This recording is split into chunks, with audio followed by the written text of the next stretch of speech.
The question is, Sajan is a teacher and taught the students that specific environment includes economic, social, legal, political and technological environments.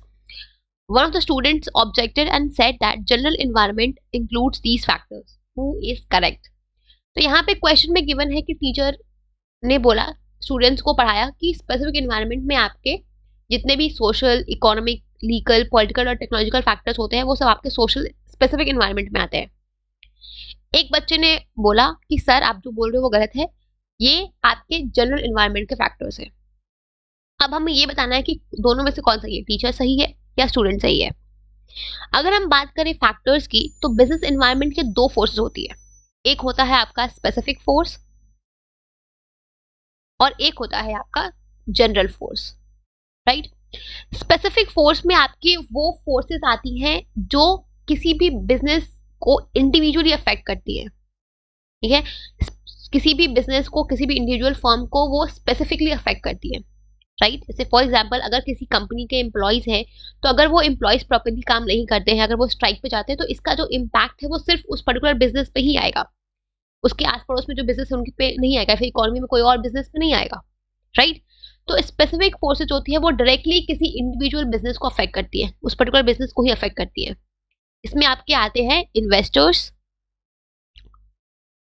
आपके customers, फिर suppliers हो गए, creditors हो गए, ठीक है, employees हो गए। तो ये सारे आपके ऐसे इंडिविजुअल फोर्सेस हैं जो आपके सिर्फ आपके इंडिविजुअल फर्म को ही डायरेक्टली अफेक्ट करेंगे, ठीक है। और इनमें कुछ चेंजेस होते हैं, कुछ भी होता है इनके, तो ये सिर्फ आपके बिजनेस को अफेक्ट करेंगे, ना कि किसी दूसरे बिजनेस को, right.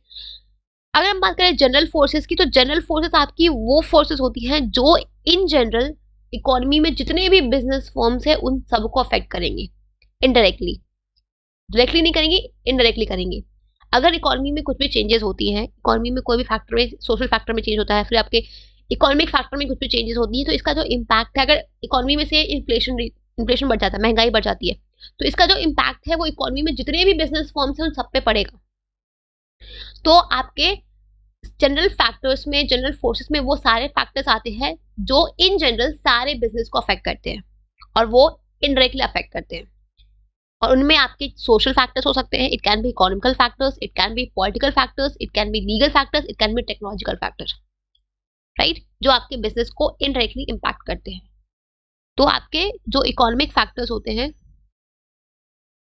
Economic factors, legal factors, social factors, political factors या आपकी टेक्नोलॉजिकल फैक्टर या टेक्निकल फैक्टर, ठीक है, ये सब आपके जनरल फोर्सेस हैं जो इन जनरल सारे बिजनेस को अफेक्ट करते हैं। तो ये जो टीचर बोल रही है कि जो आपके स्पेसिफिक एनवायरनमेंट में ये कंपोनेंट्स आते हैं, she is wrong, the teacher is wrong, क्योंकि स्पेसिफिक एनवायरनमेंट में आपके स्पेसिफिक फैक्टर्स होते हैं, स्पेसिफिक फोर्सेस आते हैं जो आपके फॉर्म को इंडिविजुअली अफेक्ट करते हैं। सो यहाँ पे द स्टूडेंट इज करेक्ट, ये आपके सारे जो भी फैक्टर्स हैं ये आपके जनरल फैक्टर्स है, जनरल फोर्सेस है, ठीक है।